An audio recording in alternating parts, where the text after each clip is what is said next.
Been fun, a fun year, right? Jadi ada beberapa, seperti yang saya sampaikan, ada beberapa special guest hari ini, dan kita akan dig through orang-orang yang saksi nyata kelahiran Yesus 2000 tahun yang lalu. But before that, ada beberapa special videos. Jangan terlalu takut, karena ini kami temukan ketika kami berdoa semalam suntuk. Tiba-tiba sebuah video muncul dan kita kedapatan suatu video yang sedikit mengerikan, tapi kita akan menelanjangi iblis hari ini. Amin. Amin. Kita akan belajar sebenarnya dia maunya apa sih. But it's a bit creepy, jadi jangan terlalu dipikirin, jangan kebawa mimpi. It's creepy, but I think it's something that we need to learn. Are you ready? Yeah. We'll see the first video.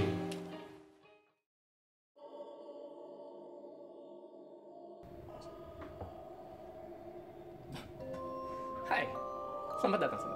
Sini, mendekat. Selamat datang di duniaku. Dan memang ini duniaku, milikku semuanya. Dan itu semua berkat kamu. Caranya cukup mudah, karena kalian mudah dimengerti. Kalian lapar, kalian selalu cari kenikmatan dan berhasrat untuk berkembang biak. Yang perlu kulakukan hanyalah membelokkan hal tersebut jadi kenikmatan, dan kelaparan jadi penyakit. Orang bekerja hanya untuk bermalas-malasan, dan seks bukan lagi untuk berkembang biak, tapi hanyalah untuk kenikmatan. It's creepy. Sebuah video yang mengerikan yang berhasil kita dapatkan. Di situ iblisnya cuma bilang ada beberapa kebutuhan kita yang strategi dia cuma ngebelokin sedikit, dan itu membuat kita hancur. Is that right? Tapi puji Tuhan hari ini kita kedatangan satu bintang tamu yang akan menghancurkan, yang terbukti mengalahkan apa yang iblis sudah strategi. Are you ready? Boleh kita sambut bintang tamu pertama. Ladies and gentlemen, Dani SS.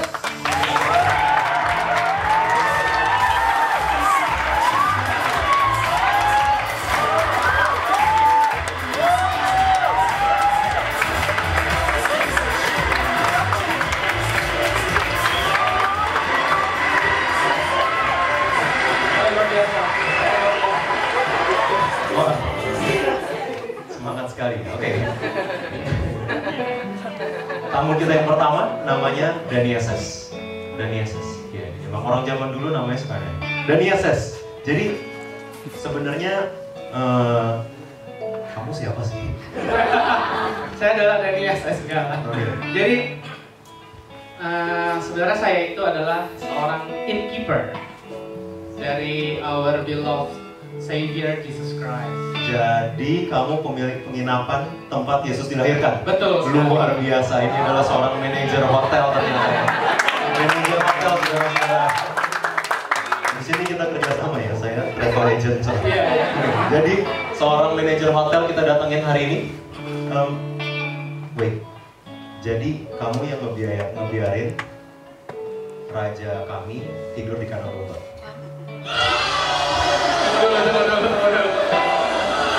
As you know, kalau misalnya teman-teman baca di Alkitab, boleh sama juga senangnya. Kalau misalnya teman-teman baca di Alkitab, di situ dituliskan dengan sangat jelas kalau semua rumah penuh, ya benar. Semua hotel penuh, dan justru malah harusnya kalian berterima kasih sama saya karena saya bisa memberikan tempat agar our Jesus Christ can be born. Luar biasa ya. Untuk seorang koko-koko, dia bahasa Inggrisnya bagus juga. Oke, jadi gimana ceritanya hotel kamu punya kandang domba? Oke, itu cukup unik ya. Tapi karena waktu zaman itu, karena di pedesaan kami itu masih sangat banyak ya ternak dan kambing domba dan lain sebagainya, dan saya berpikir hotel saya kan cukup besar dan selain dari gedung-gedung itu ada lahan kosong, dan saya mikir kenapa nggak dipakai gitu kan. Dan biasanya orang-orang di situ membiarkan kambing dombanya berkeliaran di mana-mana, dan akhirnya saya mikir ya udahlah, saya bikin tempat buat menitipkan kambing domba. Kesempatan bisnis yang bagus ya. Betul sekali, Bung. Diversifikasi ya. Yes. Jadi Kodan waktu itu memang bisa panggil Koko ya, karena Cina juga. Jadi waktu itu karena hotelnya penuh, tapi kandang masih ada, maka si Maria yang lagi mengandung ini kamu tempatin di kandang domba. Well, pertanyaan saya berikutnya adalah kenapa? Kok bisa kamu memutuskan untuk memberikan Yusuf dan Maria di kandang domba? Memangnya lebih pertimbangannya apa sih? Lebih untuk mana sih? Antara di kandang domba atau kenapa nggak suruh dia ke hotel lain misalnya? Kalau misalnya saya suruh hotel lain, maka hasilnya pun pasti bakal sama gitu. Semuanya penuh dan nggak ada tempat buat dia bisa melahirkan. Tapi saya berpikir waktu itu mungkin saya satu-satunya hotel yang punya kandang domba itu, dan saya mikir ya udahlah, mungkin kalau misalnya saya mengembalikan beberapa ternak, beberapa kambing domba, maka mereka bisa melahirkan di situ. Dan sebenarnya justru perbandingan dari seekor domba yang dititipkan sama saya dengan satu orang yang menginap satu malam di hotel saya itu 2:1. Jadi sebenarnya menitipkan domba itu jauh lebih menguntungkan buat saya dibanding ada orang yang menginap. Karena dia nitipin kan gak mungkin cuma 1 hari atau 1 jam gitu, sedangkan orang nginap 1 malam. Nah, dia nitip mungkin bisa 1 tahun, 3 bulan, saya mesti ngasih makan, saya mesti ngerawat segala macam. Jadi sebenarnya profitnya tuh jauh lebih untung kalau saya punya domba daripada saya punya orang yang nginep di hotel. Ini di Bethlehem atau di Glodok? Di Bethlehem. Ya, ini di pasar Kopro. Hitung-hitungannya jalan banget. Jadi lebih profit sebenarnya untuk kandang. Tapi kenapa, apa yang memutuskan Kodan waktu malam itu memutuskan ya kasih aja lah sama Yusuf Maria? Sebenarnya waktu itu saya juga sempat mikir kan, gimana nih ya, akhirnya saya coba diskusi sama calon istri saya. Calon istri? Iya. Punya pacar? Di skenario-nya sih.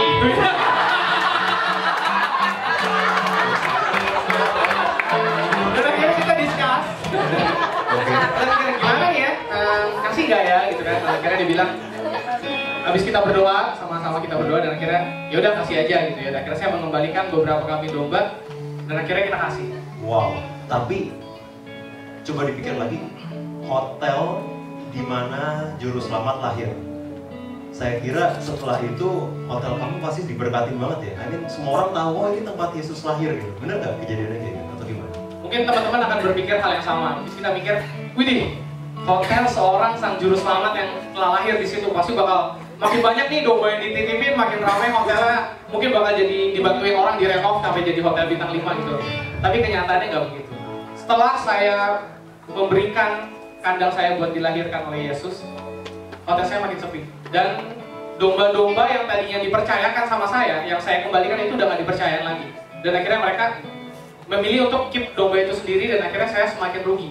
Yang tadinya saya mau menikah tahun depannya, saya jadi menikah 3 tahun lagi buat mengembalikan kondisi finance saya yang cukup rusak. Pernikahannya mundur 3 tahun ya, cuma karena Yesus lahir ya. Wow, luar biasa, sebuah pengorbanan ya. Tapi pertanyaan besar saya adalah ini, mungkin pertanyaan kita semua di sini.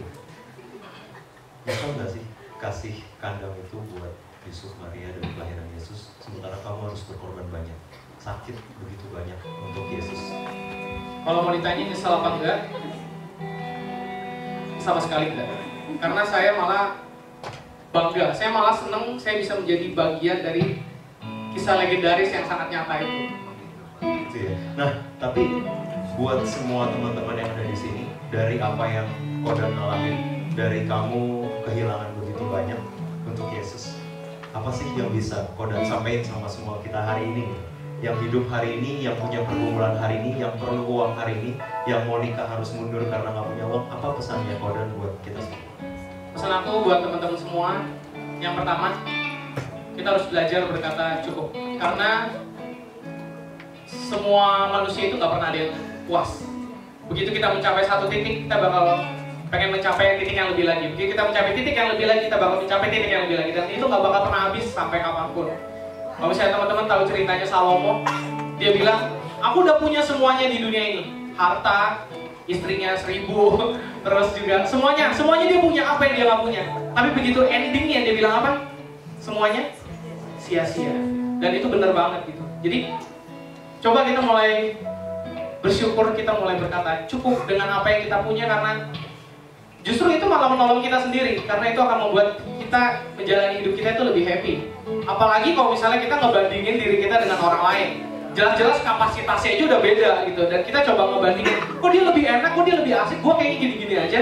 Jelas kapasitasnya aja udah beda, keluarganya beda, semuanya beda. Kalau misalnya kita bandingin, kita bakal sakit hati sendiri. Itu orang happy-happy, kita yang mikirin stres, kesian gitu kan. Jadi mendingan stop, banding-bandingin, stop ngeluh, tapi coba mulai bersyukur, mulai berkata thank you Tuhan, ini cukup, kasih karunia Tuhan cukup bagi aku. Yang kedua, panjang ya? Ada dua aja, sorry. Yang kedua, habis kita berkata cukup dan kita bersyukur, yang kedua, saat yang paling tepat untuk kita memberi itu adalah saat kita sedang yang paling kurang. Karena apa? Karena kalau misalnya kita tahu, kita di Alkitab itu ditulis, dalam kelemahanku lah kuasa Tuhan sempurna. Dan bener banget, begitu waktu itu aku masih ngumpulin duit buat merit, dan aku kasih ke Yesus gitu ya. Walaupun emang aku nggak dapat materi yang banyak, dan aku juga nggak makin terkenal hotel ya. Mungkin makin terkenal, tapi makin terkenalnya jelek gitu. Jadi nggak dititipin lagi. Tapi apa ya? Ada sukacita yang nggak terbayarkan begitu aku ngelihat bayi itu lahir. Ada satu kekosongan dalam hati aku yang nggak tahu, kayak nggak bisa digambarin dengan kata-kata gitu. Semua materi itu seakan-akan worth it banget, bahkan jauh lebih daripada itu. Jadi sebelum kita conclude, setelah hotelnya tambah sepi, kerjaannya apa sekarang? Sekarang saya nanti kamu bakal lihat. Rahasia di sini ya.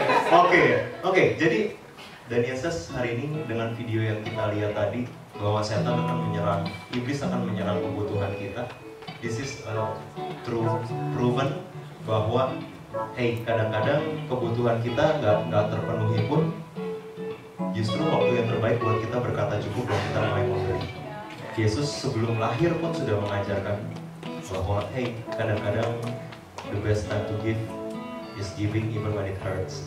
So friends, ladies and gentlemen, dan Yesus will be back soon. Stay tuned. Kembali lagi. Tapi memang selalu begitu kan? Kalian selalu kembali kepada aku. Dan kalian tahu kenapa? Karena aku tahu kebutuhan kalian. Artinya, aku tahu ketakutan kalian. Gak percaya? Bayangkan hal yang paling kamu perlukan di dunia ini. Itulah hal yang membuatmu paling takut kalau kehilangan. Perlu dikelilingi teman-teman, kalian takut ditolak. Uang, pekerjaan, kalian takut gagal dan jatuh miskin. Keluarga, kalian pasti takut gak bisa memenuhi ekspektasi mereka. Yang perlu kulakukan cuma menyuapi rasa takut itu, dan kalian akan mengejar apapun itu. Karena takut gak keren, atau takut dirugikan, atau takut jadi aneh sendiri, takut dimusuhi, kalian jadi semakin jauh dari jalan dia.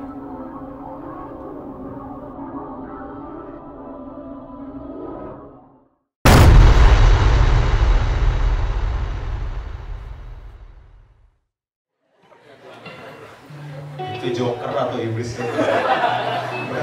It's creepy kan?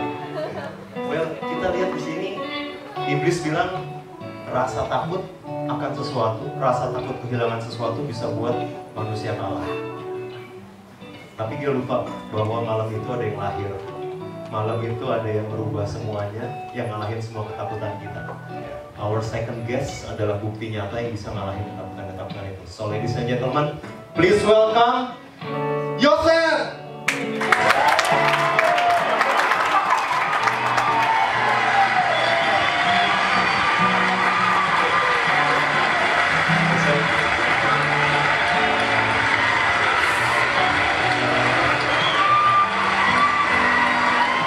Saya lagi mikir, tenang semua ya. Bagus. Terima kasih. Ini Mankiking atau Yosef? Oke. Jadi ini kamu ini Yosef ya? Saya panggil apa? Panggil saya Bang Yos aja Bang. Bang Yos ya, Bang Yos ya, abang-abang ya. Oke, jadi Bang Yos ini bener Bang Yos suaminya Maria ya? Iya. Artinya, oke, artinya Yusuf. Luar biasa, kita mendatangkan Yusuf hari ini. So Bang Yos, jadi waktu itu kan seperti yang kita baca, Maria tiba-tiba mengandung, things get rough. Boleh diceritain sih sebenarnya situasinya kayak apa hari itu? Sebelumnya, gue pengen nanya dulu nih. Kakak kayaknya nonton juga, ya udah punya pacar belum sih? Udah. Asik. Kayak gimana? Udah ada rencana mau married gitu, namun nggak tadi sih. Ada rencana married. Boleh balik ke topik aja. Jadi pengalamannya gimana waktu itu? Ya tadi kira-kira bayangin aja kalau misalkan tunangan kakak nih datang ke kakak terus bilang sayang, aku hamil. Ya, aku akan terkejut. Ya, kemudian Ya kira-kira seperti itu perasaan saya hari itu. jadi Bang Yos sendiri cukup terkejut ya dengan kehamilan Maria ya tentunya ya. Jadi gimana sih waktu itu, apa pendapat teman-teman, apa pendapat keluarga tentang hubungan kalian yang sepertinya semuanya itu obey, taat sama Tuhan, but then tiba-tiba ada suatu mujizat yang membuat semua orang bertanya-tanya. Jadi sebenarnya ceritanya kayak apa sih? Kalau misalkan kakak bilang semua mujizat di sini kita semua tahu, kita semua adalah teman dan ini semua adalah mujizat. Waktu itu nggak sama sekali nggak ada begitu. Beda ya? Beda karena tertulis ya di Alkitab bahwa yang didatangi malaikat itu Maria saja. Bukan satu komunitas. Iya, nggak ada CCTV, nggak ada sosial media, nggak ada apa-apa. Yang tahu dia saja. Tiba-tiba kita yang taat pelayanan dan lain sebagainya. Ya, gitu saja. Ambil ya. Termasuk saya pun nggak tahu. Orang yang taat, orang yang biasa melayani, orang yang lurus-lurus hidupnya tiba-tiba hamil. Tapi yakin bukan kamu ya? Bukan. Iya, itu dia. Kalau saya mungkin saya bisa ingat-ingat, tapi enggak. Saya nggak pernah mabuk, saya nggak pernah. Terus gimana waktu itu tanggapan dari teman-teman pelayanan, dari keluarga, tanggapannya seperti apa? Tanggapannya benar-benar sangat, kalau ingatnya saya benar-benar hati saya hancur lagi karena apa yang tadinya saya pikirkan sebagai sesuatu yang mensupport saya, komunitas, teman-teman saya, keluarga saya, segalanya berbalik melawan saya dan saya terjepit dalam sebuah posisi di mana saya nggak bisa melakukan apa-apa dan posisi yang disalahkan, jadi menjadi seorang kambing hitam. Hold your thought there. Jadi waktu itu Yusuf dan Maria disalahkan dan jadi kambing hitam. Kita siang ini punya beberapa bukti bahwa mereka memang mulai dimusuhin sama teman-temannya. Boleh dilihat di beberapa sosial media yang kita capture. Dari Andreas bin Tejakus, Andreas_Line_Drive. Leader itu dilihat dari gaya hidupnya. Masa melendung duluan Bang Yos. Iya. Ini langsung di-mention ya. Hashtag Masasih Maria gitu ya. Jadi orang-orang memang kelihatannya nggak percaya ya. Andreas ini siapa? Andreas ini teman baik saya waktu pelayanan dulu. Dia satu bidang sama saya, satu ponsel sama saya. Tapi dia seorang pemimpin. Posting ini ya, langsung di-mention ya bahkan. Kita ada beberapa contoh lain. Next. Ini dari Kian Kalikus. Dengan ini kami menyatakan bahwa Yosef dan Maria bukan lagi bagian sinagoga TRI. Kami menyatakan bahwa semua pelayanan dan keanggotaan mereka telah berakhir dan terima kasih untuk semua pelayanan mereka selama ini GBU. Wah ini ya, ini siapa nih Ken Kalikus? Ini youth pastor saya. Oh iya. Waktu itu ya saya memang masih muda ya. Jadi saya masih di kebaktian anak muda dan dia dan yang muncul di sosial media dan yang muncul di pengumuman merupakan sesuatu yang sangat diplomatis dan sangat sedap didengar, tapi sebenarnya bukan itu yang terjadi ketika dia berbicara langsung dengan saya. Lebih keras dari ini. Ada beberapa lagi. Kita lihat sosial media yang kita capture dari Marialin @marimar_irani mengandung anak roh Allah and hashtag Masasih Maria. Ini teman juga ya? Oh iya, Marialin itu teman satu kelompok sel saya yang waktu itu juga sedang mengandung. Luar biasa ya. Tapi dia tidak mempercayai ini ya. Iya. Dan ada satu sosial media terakhir yang kita capture dari Deborah Alicia. Alicia? Oke. OMG, is this real? Turut berbahagia atas baby showernya Ci Maria, tapi nggak inget kapan nikahnya ya. Hashtag Masasih Maria. Oke, jadi Jadi memang waktu itu mulai teman-teman, mulai pemimpin-pemimpin kalian sendiri mulai memusuhi kalian. I assume meskipun malaikat yang datang, tapi nggak ada yang percaya. Nggak ada yang percaya. Oke, jadi apa yang menyebabkan dari posisi yang begitu berat, posisi yang begitu kalian cuma, Maria cuma sendiri, cuma kamu yang mungkin percaya mungkin enggak, apa yang membuat kamu berubah? Apa yang kamu lakukan setelah itu? Saya jujur ya, saya cerita sedikit. Saya sebenarnya juga susah percaya pada awal. Jadi kalau tadi kayaknya diberatkan kepada komunitas saya, diberatkan kepada teman-teman saya, keluarga saya. Yang saya pikirkan pada saat itu adalah saya sendiri juga nggak ditemui sama Allah. Jadi waktu sekitar saya mulai berubah, saya mulai berada dalam sebuah state of doubt, keraguan bahwa saya bingung. Saya kenal Maria sudah sekian lama, saya tahu dia patuh. Tapi saya juga kenal dengan komunitas saya sekian lama, mereka juga yang membentuk saya dan saya merasa orang-orang di sekitar saya mulai menjadi logis. Mereka masuk akal, mereka semua keluarga saya kasih tahu bahwa jadi kalau di zaman itu budaya sedikit berbeda, di mana kalau terjadi kehamilan di luar nikah, hukuman yang terjadi untuk sang wanita adalah hukuman mati. Dan jujur saya tergoda, akan sangat mudah bagi saya untuk shift the blame to Maria. Saya ikut tim kepahitan bahwa dia memang wanita nggak bener, dia nggak layak juga saya cintai, karena itu saya akan sangat mudah bagi saya untuk meninggalkan dia dan berkata bahwa ini semua salah Maria. Tapi malam itu saya memutuskan untuk melakukan suatu hal yang berbeda. Jadi apa ya waktu itu di tengah ketakutan akan kehilangan teman atau kehilangan tunangan, ketakutan apakah Maria jujur atau Maria bohong, apa yang waktu itu kamu lakukan berbeda? Malam itu saya benar-benar ada suatu malam saya benar-benar ada suatu yang mengganjal sekali di hati saya. Saya udah malam, saya semalaman nggak bisa tidur. Saya berpikir, saya merasa penuh tekanan dan saya berpikir yang mana yang benar. Dan semakin saya pikirkan, semakin saya nggak dapat jawaban. Karena itu saya membuat keputusan untuk berdoa sebuah jawaban yang tadinya sepertinya simpel, tapi nggak pernah saya jadi pilihan pertama saya, nggak tahu kenapa. Tapi hari itu saya putuskan berdoa karena menurut saya nggak fair. Kalau saya nggak pernah tanya ke Maria, saya nggak pernah tanya bahkan ke Tuhan yang sudah membuat rencana, tapi saya cuma dengar orang-orang saja. Karena itu saya memutuskan waktu itu semalam untuk saya berdoa dan saya ingat saya mulai berdoa sekitar tengah malam. Saya berdoa, saya tanya, saya tantang Tuhan dan lain sebagainya. Gak ada jawaban. Nggak ada suara di tembok, nggak ada uap dan lain sebagainya. Terus Ada semak terbakar. nggak ada semak terbakar. Waktu kalau itu kan dulu nabi-nabi ada tanda, saya minta tanda enggak.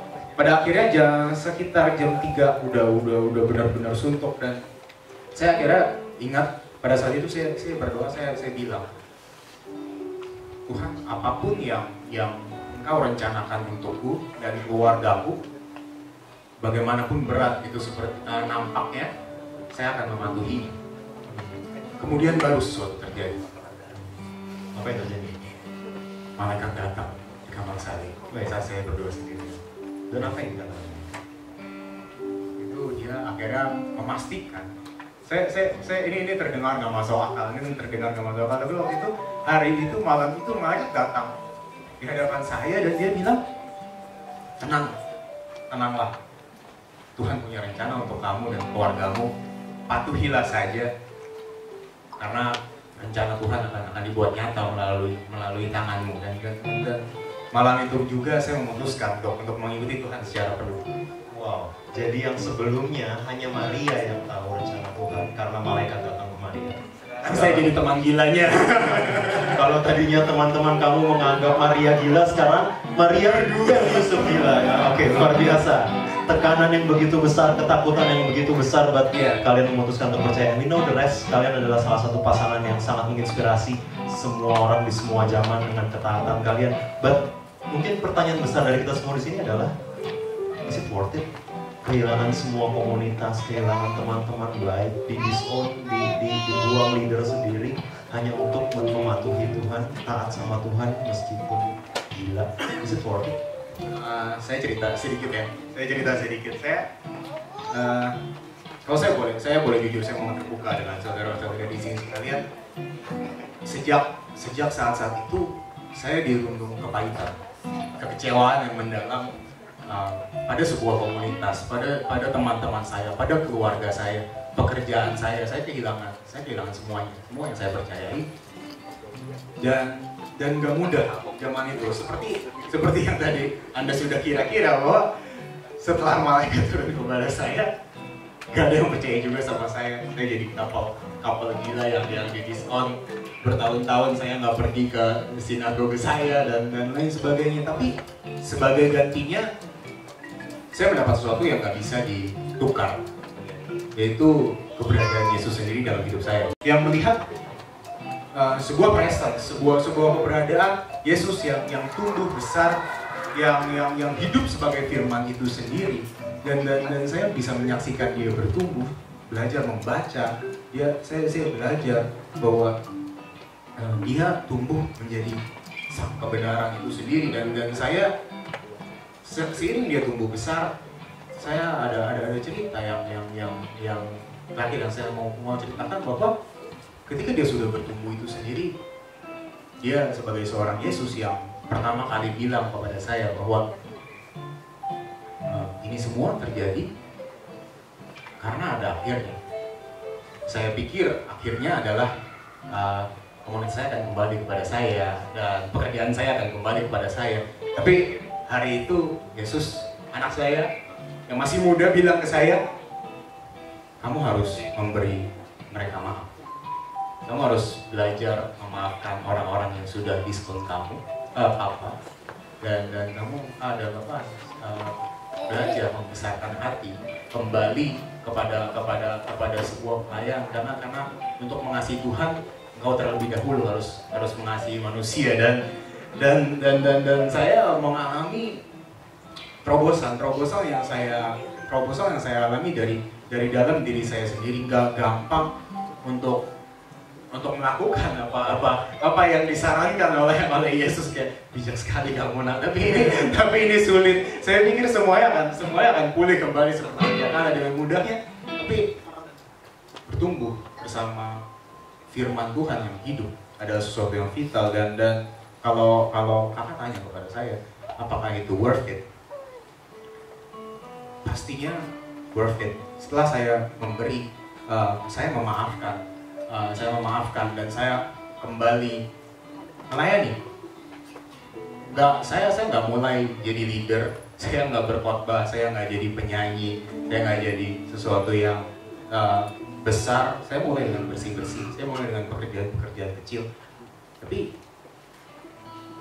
memiliki hadirat Tuhan dalam keadaan yang nggak mudah menjadi sesuatu yang sangat berharga bagi saya, yang nggak bisa digantikan dengan nilai apapun. Dan hal itulah yang sekarang, mungkin zaman dulu nggak ada yang namanya Roh Kudus. Mungkin zaman dulu saya orang pertama kali yang memiliki hadirat itu di dalam diri saya, tapi zaman sekarang hadirat itu ada di setiap kita, ada di setiap hati kita. Itu yang membuat ini semua jadi worth it.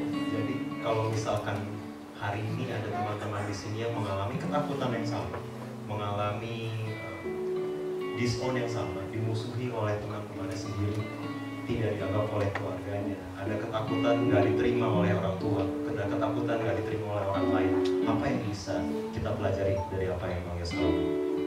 Saya cuma bisa kasih tahu satu hal yang waktu itu bikin saya pede. Walaupun saya pernah ada tersirat berkali-kali, berulang kali saya yang salah. Tapi waktu itu bikin saya pede karena saya dekat dengan Tuhan itu sendiri.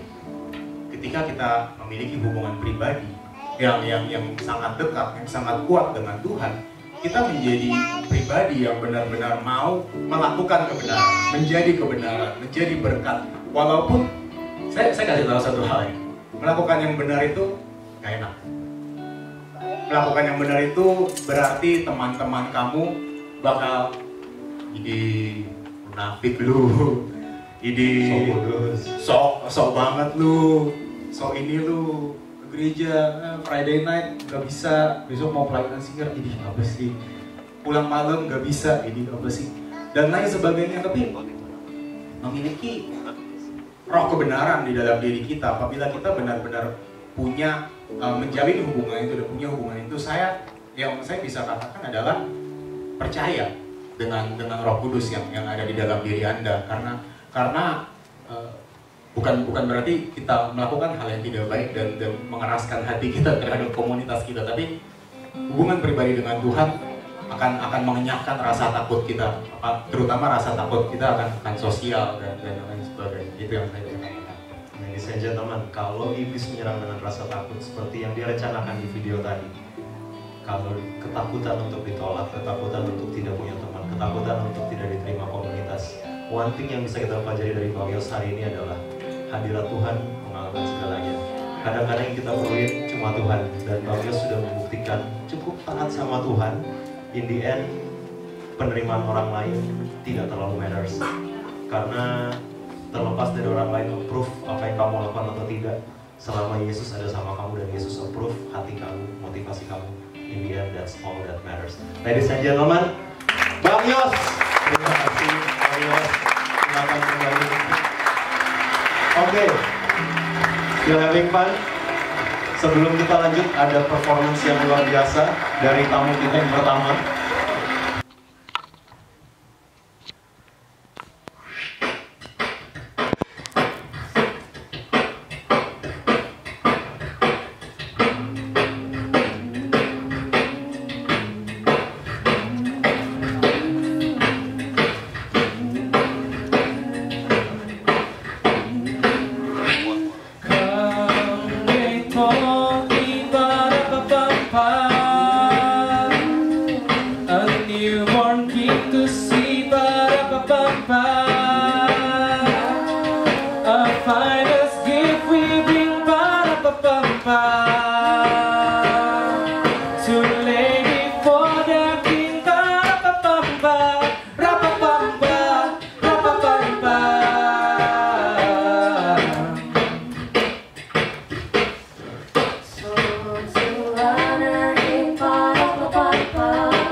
Shall I play for you? Ba-da-ba-bum-bum, ra-ba-bum-bum-bum-bum-bum, ba-da-ba-bum. Very nodded, ba-da-ba-bum-bum. The ox and lamb kept time, ba-da-ba-bum-bum. I played my drum for him, ba-da-ba-bum-bum. For him, ba-da-ba-bum-bum, ra-ba-bum-bum, ra-ba-bum-bum.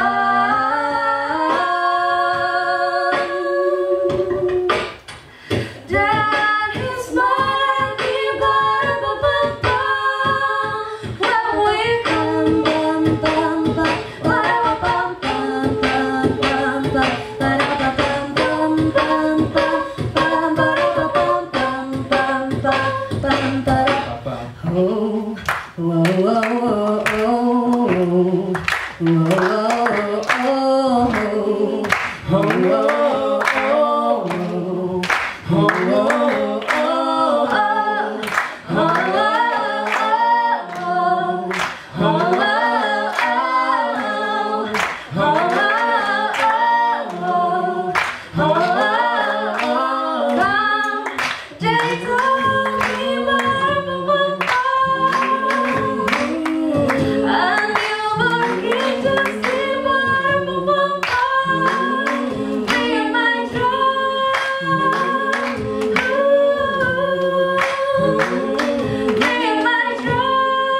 ladies and gentlemen, Daniel and friends.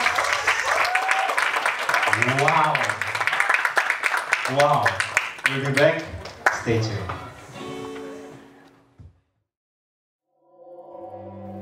Kalian tahu apa lagi yang lucu soal manusia? Kalian selalu harus diperintah dulu. Baik itu orang tua, guru, atau bos. Setelah diperintah, barulah kalian bos laksanakan. Atau sebaliknya kalian mengeluh. Buat apa sih harus kayak gitu? Lucu kan? Bukannya bertindak sendiri dari awal gitu? Kalau aku melakukan ini karena aku mau. Aku suka. Kalau kalian enggak, kalian harus ada perintah, atau permintaan, atau pertanda. Dan kalau kuberikan kalian pertanda yang masuk akal, kalian akan menelannya bulat-bulat. Mau bantu orang lain? Kerjain dulu proyek yang ini. Nanti kamu bisa bantu dia lebih banyak lagi. Kerjaan impianmu bisa bantu banyak orang? Coba bantu dia dulu.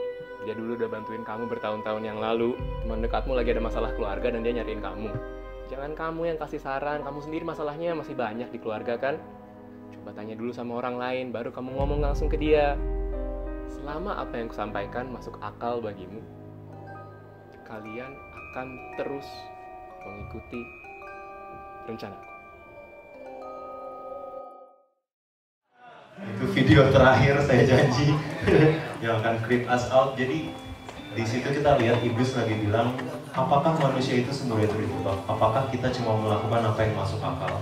Apakah kalau hitung-hitungannya masuk baru kita lakukan? Apakah kita perlu minta tanda baru kita lakukan? Well, today kita kedatangan bintang tamu terakhir, penulis Our Journey to the West, dan dia ada di sini tengah-tengah kita. So please give it up for Ezer.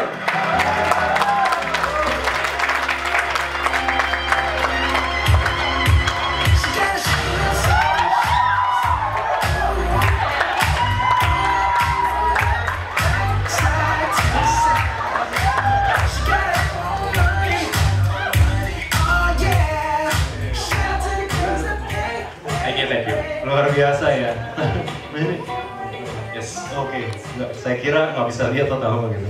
Oke, jadi emang bener nggak bisa lihat ternyata. Oke. Jadi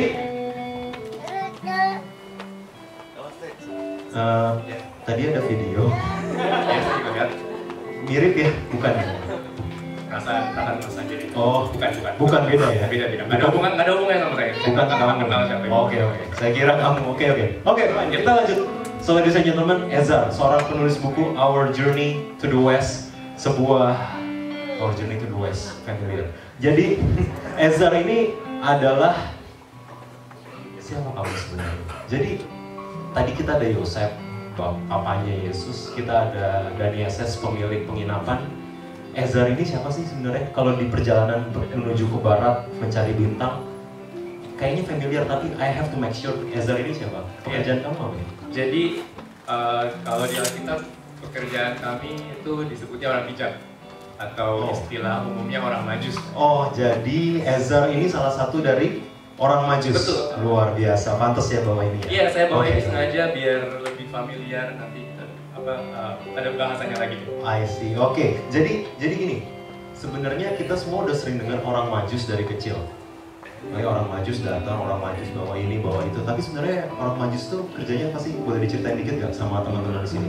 Iya, jadi makanya saya bawa ini tuh karena orang-orang suka salah persepsi. Iya. Pikirnya bahwa orang majus itu raja. Iya. Jadi saya bawa mahkota ini biar orang langsung ngeh gitu. Iya. Tapi sebenarnya kami bukan raja. Jadi pekerjaan kami itu mengamati bintang, istilahnya kalau zaman sekarang mungkin disebut ahli astronomi gitu ya.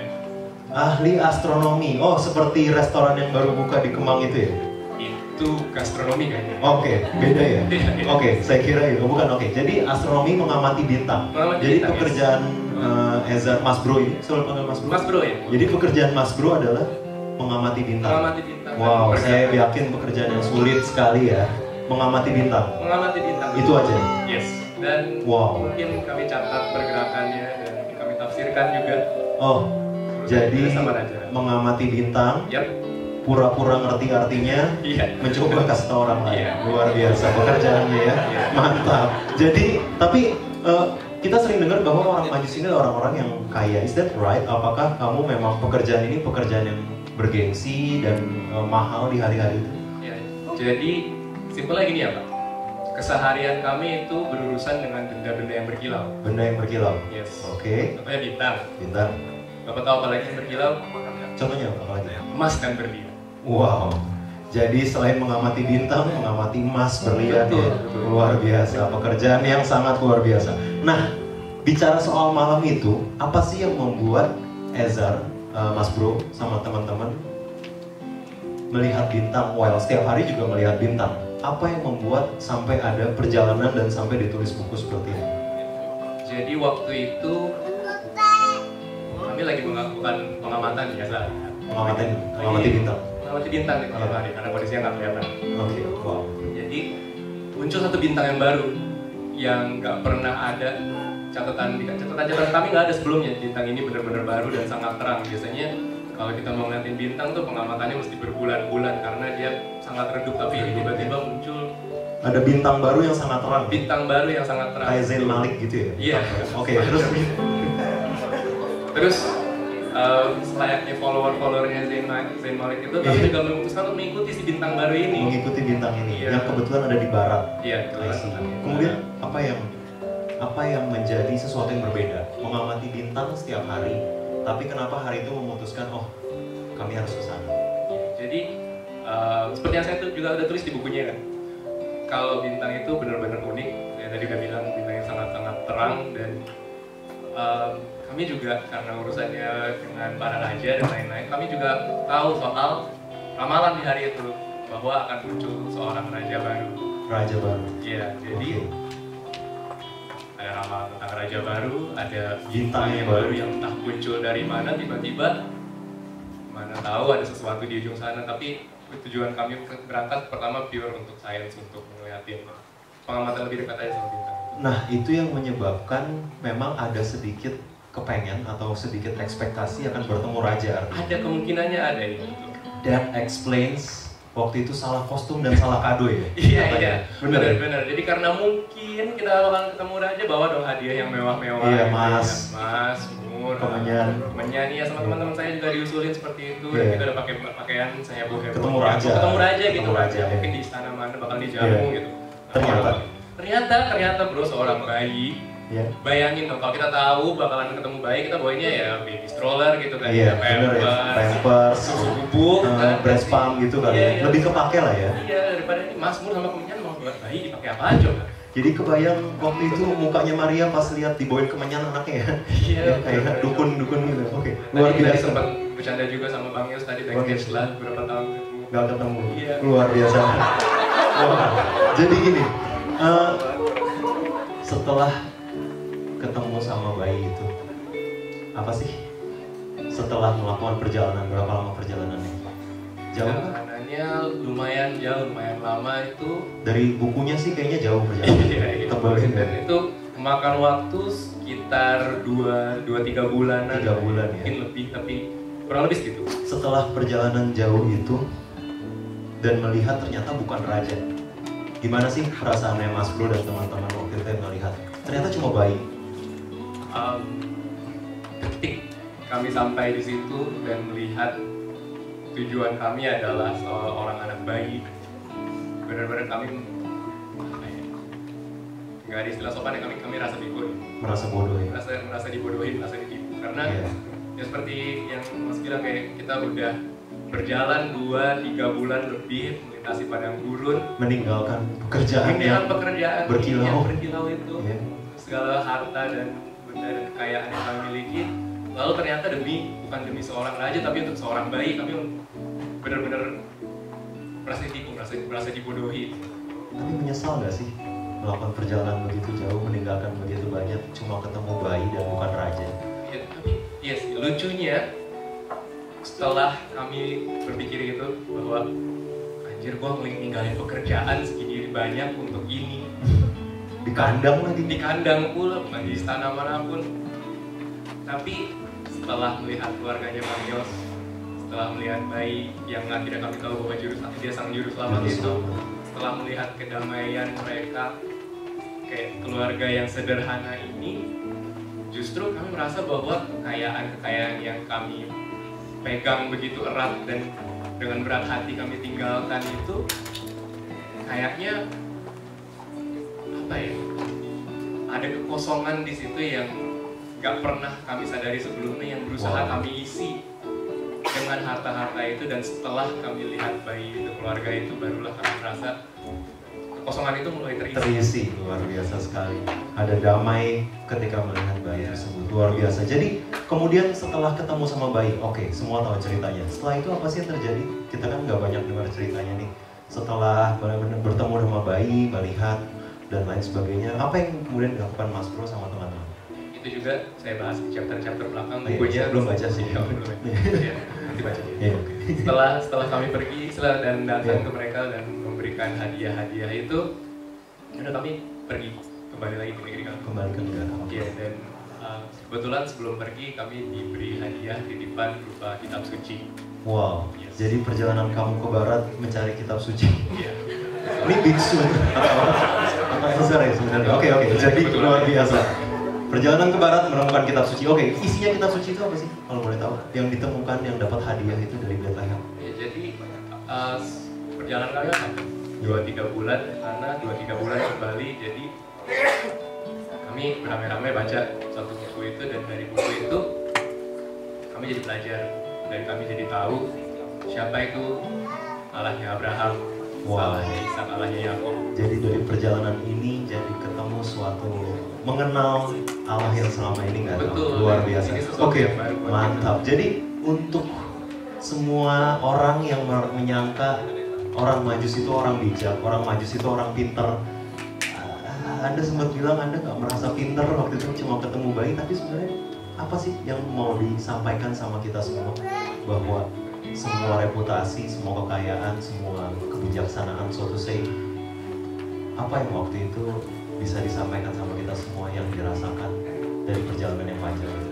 Iya, jadi apa ya? Kami melakukan perjalanan yang panjang ini, seperti yang saya bilang, kami merasa bodoh awalnya. Kami dibilang orang bijak, tapi meninggalkan pekerjaan, meninggalkan harta kekayaan, cuma ke kandang. Dan itu pun kita nggak tahu akan menemukan apa di ujung sana. Tapi nanti kalau baca bukunya juga Mas akan tahu bahwa kadang-kadang emang ada hal-hal yang kayaknya nggak masuk akal, nggak logis, yang kalau dipikirin tuh bener-bener nonsense. Dan ada dorongan-dorongan untuk kita untuk melakukan hal sesuatu, baik itu suruh nolongin orang, atau mungkin memberi sesuatu, atau simply ajak seseorang yang jarang kita ajak bicara untuk ajak dia ngobrol, padahal kayaknya hidup dia nggak ada apa-apanya. Atau mungkin ya seperti kisah yang ekstrim saya itu, bisa kalian akan dapat dorongan untuk pergi perjalanan jauh sama 2-3 bulan, dan itu sama sekali nggak make sense. Tapi ya tertulis juga di buku bahwa kadang-kadang kita nggak boleh apa ya, mengabaikan perasaan itu, dorongan itu untuk bertindak, karena meskipun nggak make sense pada awalnya, saya aja setelah perjalanan jauh 2-3 bulan lebih, karena bolak-balik, barulah semuanya itu make sense, bahwa rancangan yang lebih besar dari yang saya bayangkan itu ada.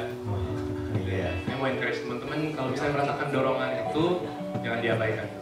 Wow, ladies and gentlemen, kadang-kadang yang Tuhan minta sama kita nggak masuk akal. Kadang-kadang iblis punya senjata, punya tembok.